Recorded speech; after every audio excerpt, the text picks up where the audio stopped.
네, 여러분 안녕하십니까? 북한에서 온 크리에이터 북한 남자 박유성입니다.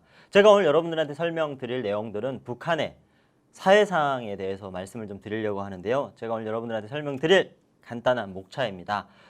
제가 또 어떻게 살아왔고 또 어떻게 대한민국에 왔는지를 간단하게 여러분들한테 소개를 좀 드린 다음에 북한 청년들의 모습, 또 북한 청년들 중에서도 엘리트들은 또 어떻게 살아가고 있는지, 대학교는 또 어떻게 가능하고 어떻게 준비를 하고 있는지, 또 북한 청년들은 어떻게 놀고 문화를 즐기는지 이런 거를 좀 간단하게 소개를 해드리려고 합니다.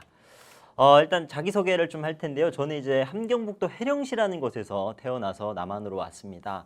요 함경북도 해령시가 굉장히 생소한데요. 여기가 이제 북한으로 치면 우리 교육하시는 분들, 예비 선생님들이니까 아시겠지만 김일성의 와이프 김정숙이라고 있어요. 네, 김정숙이 태어난 지역이 여기 함경북도 해령시입니다. 그래서 이제 김정숙 생가도 있고요.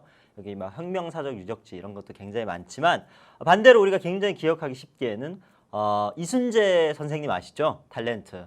이순재 선생님도 함경북도 해령시가 고향입니다. 그래서 거기서 태어나셔가지고 이렇게 한국으로 왔다. 뭐 그렇게 기억해 주시면 좋고요. 저는 동국대학교 영화영상학과를 학사를 졸업하고 지금은 동국대학교 북한학과 석사 과정을 밟고 있고요. 그리고 뭐 여러 가지 방송 활동을 하고 있지만 주력으로는 제가 이제 유튜브 채널 북한남자라는 걸 운영하면서 그 안에서 이제 북한에 대한 다양한 어떤 이야기들을 여러분들한테 전해드리고 있습니다. 네, 그래서 오늘은 특별하게 초청을 받아서 북한의 어떤 사회상에 대해서 설명을 좀 드리려고 합니다.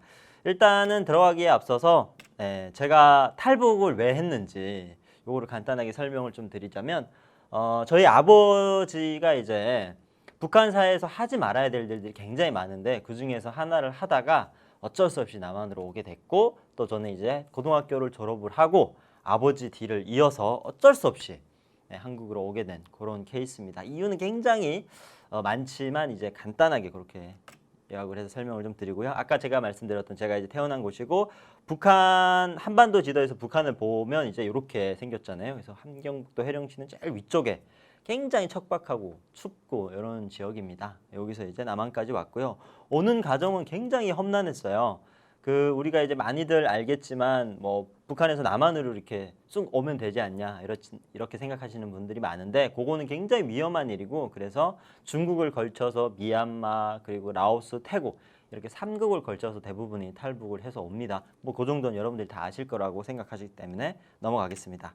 뭐 이런 루트로 온다라는 거. 자, 그러면 북한 사람들의 일상 좀 설명을 좀 드릴게요. 사실 북한은 체제상으로는 사회주의 체제. 뭐 다들 아시겠지만 북한은 백수가 없는 나라입니다. 모든 사람들이 직업을 가지고 있고 소속을 가지고 있는 나라예요. 그렇기 때문에 누구 하나 이론상으로는 굶어 죽는 사람이 없어야 되고 국가가 다 보살피기 때문에 누구 하나 직업이 없어서 힘들어하고 취업을 못해서 막 스트레스 받고 이런 경우가 없어야 됩니다. 그게 이제 북한의 어떤 이상적인 사회주의의 국가 체제인데 그게 사실상 80년 말 90년 초에 북한이 붕괴가 됐죠. 그러고 나서 많은 사람들이 대부분의 사람들이 그렇습니다. 원래 공장 기업소 본인이 속해 있는 소속은 있지만 거기에 나간다고 거기에 나가서 일을 한다고 월급을 주거나 배급을 주는 그런 거는 이제 더 이상 정상적으로 가동이 안 됩니다. 그러니까 다 그런 건 아니에요. 어떤 뭐 북한에서도 핵심 기업들 예를 들면 뭐 군수 기업 이런 데에서는 아직까지 뭐 월급과 배급이 나가고 있지만 그 외에 뭐 많은 어떤 북한에 있는 공장 7, 80%는 거의 이제 가동을 멈췄기 때문에 노동자들 뭐 회사원들이라고 할 수 있죠. 한국말로는 이런 사람들이 공장에 출근한다고 해서 그 사람들이 회사로부터 그 노동에 대한 대가를 받지를 못합니다. 그러니까 국가가 그거를 그 사람들한테 해줄 능력이 이제 더 이상 없는 거죠, 북한이. 그러다 보면 앉아서 굶어 죽을 수는 없잖아요. 뭐 그런 예가 있긴 했죠. 북한이 이제 94년, 95년 접어들면서 김일성 주석이 죽고 나서 갑자기 이제 미공급, 고난의 행군이라는 걸 시작하면서 북한의 아사자가 500만 명이 넘었습니다. 부산시 인구가 이제 400만이 좀 넘는다고 하더라고요. 그러니까 그걸 봤을 때 북한의 어떤 그때 아사자가 이제 부산의 인구가 통째로 죽었다. 굉장히 어떤 엄청난 일인 거죠. 정말 상상하기도 힘든 그런 일이 북한에 벌어졌어요. 그걸 겪고 나서 북한 주민들이 깨달았습니다. 아, 자력갱생.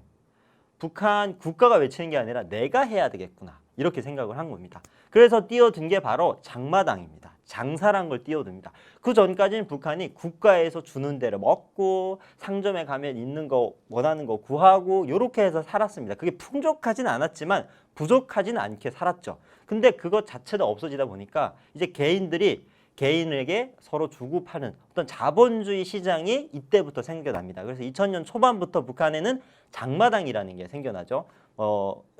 사랑의 불시착 보신 분들이 있겠지만 메뚜기 장마당, 그게 사실은 90년 말기부터 어떤 사람이 모이는 지역에 이렇게 하나둘 생겨나다가 국가가 통제를 하고 못하니까 통제도 못하고 이렇게 그냥 개인들이 장사만 하게 되면 국가는 벌어들이는 수익이 없겠다라고 생각해서 장마당을 만듭니다. 시, 군 단위로 다. 그래서 거기서 이제 매대라는 걸 설치해 놓고 개인들이 장사를 하고 얼마간의 돈은 세금이죠. 국가에서 가져가는 그런 시스템이 구축이 돼요.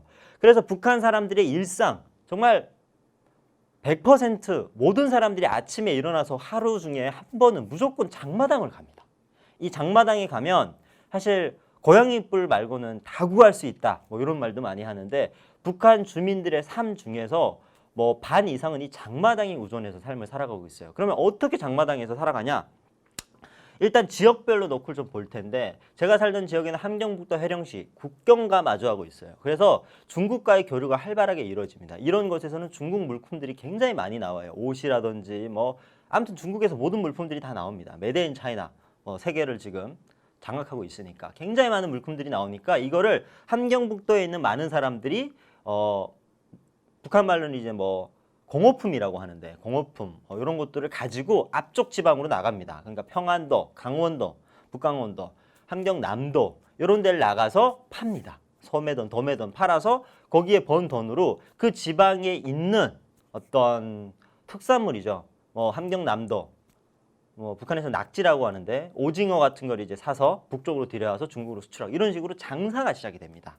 북한 말로 요거를 이제 장사하는 사람들을 달리기 장사꾼들이라고 하는데 이런 식으로 도매를 하는 사람들은 그걸 가지고 와서 시장에서 소매로 팔면 소매상들은 그걸 또 사가지고 팔고 개인들에게 팔고 이런 식으로 북한 장마당이 형성이 되면서 북한 주민들에 있어서 삶은 거의 장마당에 의존할 수밖에 없고 이제 장마당이 북한 주민들의 어떤 생계를 유지하는 그런 형태를 갖추고 있습니다.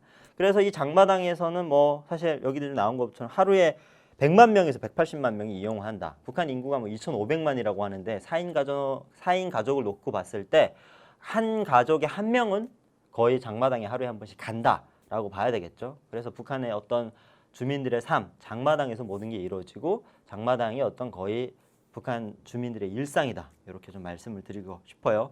요거는 지역별로 놓고 봤을 때 모든 지역에 다 존재합니다. 지방도 있고 평양도 있고 강력시 모든 특별시 이런 곳에 장마당이 없는 곳이 없고 심지어는 큰 시 같은 경우는 장마당이 4-5개씩 이렇게 있습니다. 청진, 그러니까 도 소재지, 함경북도 소재지 청진, 함흥, 그리고 신의주 이런 곳에서는 장마당이 굉장히 왕성하게 이루어지고 많은 물품들이 교환돼서 운영이 되고 있어요. 근데 이제 조금은 마음이 아픈 거는 이제 코로나나 아니면 북한 정권이 이 주민들의 어떤 이런 조직 생활을 다스리지 못하니까 장마당을 열고 닫는 시간을 통제를 해요. 그래서 여기에 시기마다 계속 바뀌긴 하는데 겨울 같은 경우에는 북한 주민들이 어디 동원돼서 특히나 농사일에 동원돼서 막 일을 해야 되지 않기 때문에 장마당 여는 시간이 이제 아침부터 저녁까지 쭉 이어져요. 근데 그 국가에서 일손이 필요할 때 봄이라든지 가을이라든지 이럴 때는 오후 4시부터 저녁 10시까지 이런 식으로 시간 제한을 해놓기 때문에 이용하는 사람들이 굉장히 불편을 많이 겪는다. 지금은 코로나 때문에 더 장마당을 이용하는 사람들을 이제 제한을 하고 있다. 이렇게 보시면 될 것 같아요. 자, 북한이 많이 변하고 있다 이런 얘기는 들었지만 확연하게 눈에 띄는 게 바로 북한의 휴대전화 사용량입니다.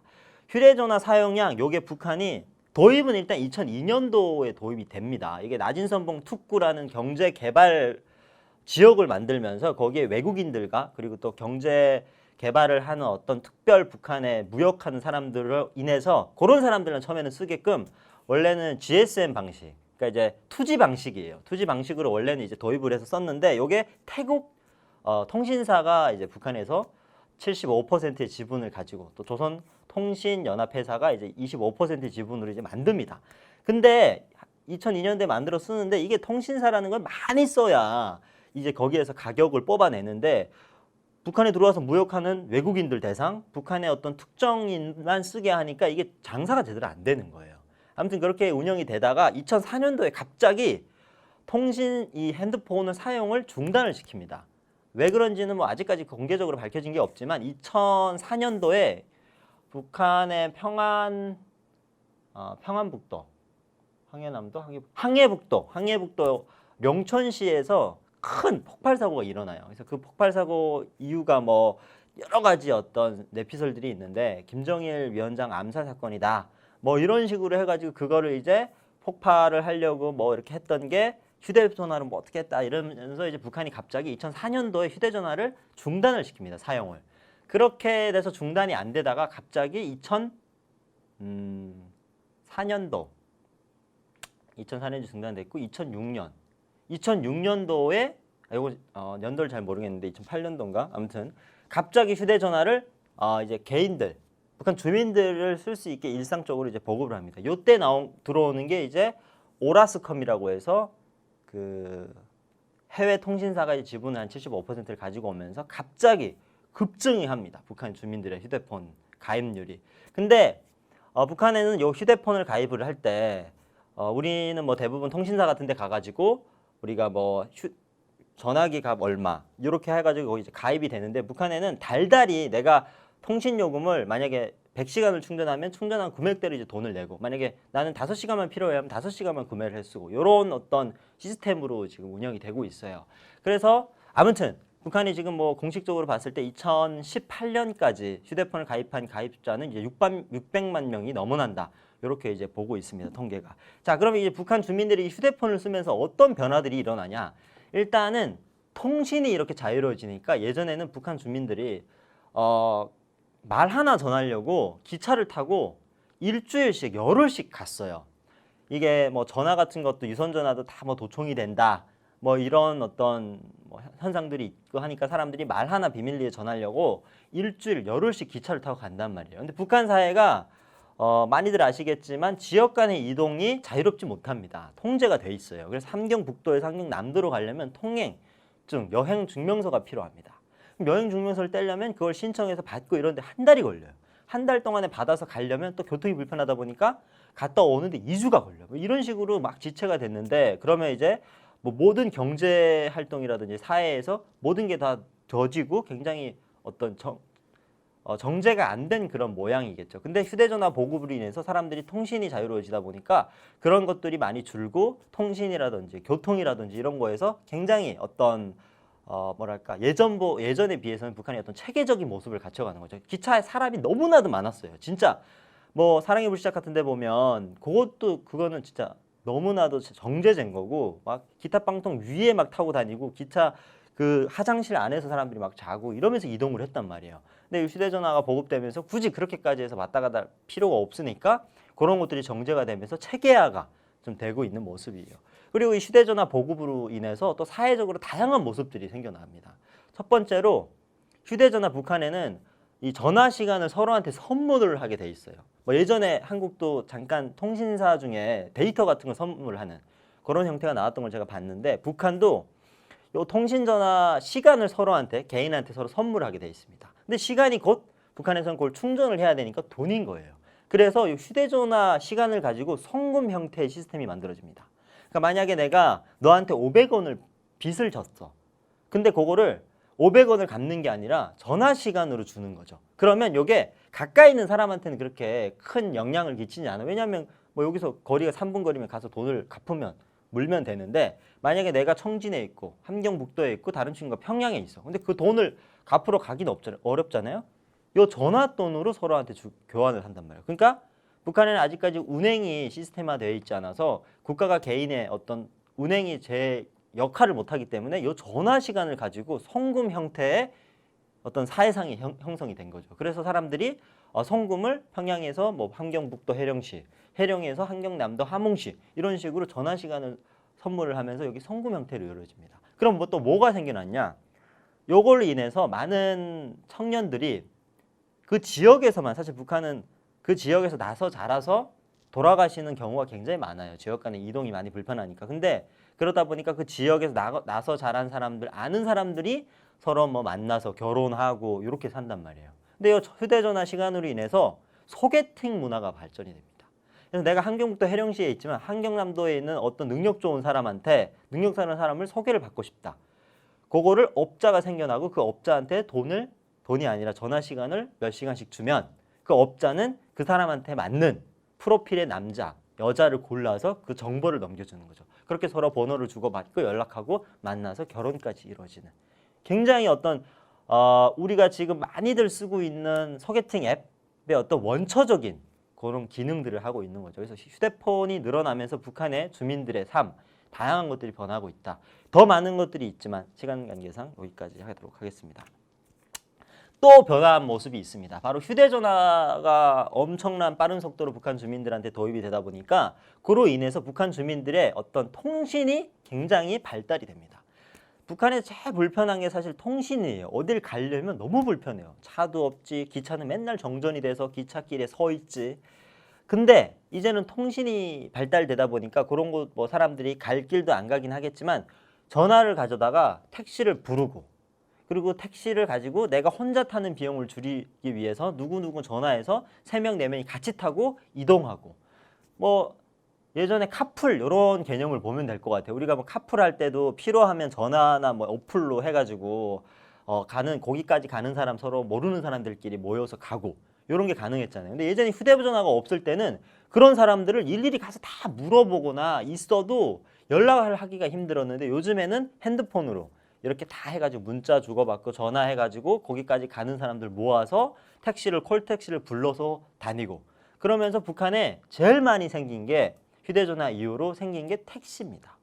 그래서 예전에는 평양에는 택시가 굉장히 많았어요. 뭐 외국인들이 거기도 많이 여행을 하고 또 외국인들이 이용을 하니까 평양 중심으로 택시가 많았는데 지방에는 택시를 본 적이 거의 없는데 요즘에는 이렇게 사진에서 보이는 것같이 이게 지금 북한의 어떤 국경 도시에 있는데 그 국경 도시에도 이렇게 심심치 않게 택시들이 등장하는 모습 볼 수 있습니다. 그래서 북한의 휴대전화로 인해서 이렇게 택시 문화까지 택시의 어떤 편리함까지 도입이 되면서 북한 주민들이 통신에 플러스 어떤 교통에 대한 어떤 편안함도 많이 느끼고 있다. 북한의 어떤 변화상이다. 이렇게 말씀을 드리고 싶어요. 네, 지금까지는 북한의 어떤 사회상 또 북한의 어떤 변화하는 모습을 여러분들 설명을 좀 드렸고 다음 시간에는 여러분들한테 북한의 어떤 그리고 교육으로 인해서 어떤 경쟁들이 일어나고 있는지 이런 거에 대해서 말씀을 드리도록 하겠습니다. 지금까지 크리에이터 북한 남자 박이성이었습니다. 감사합니다.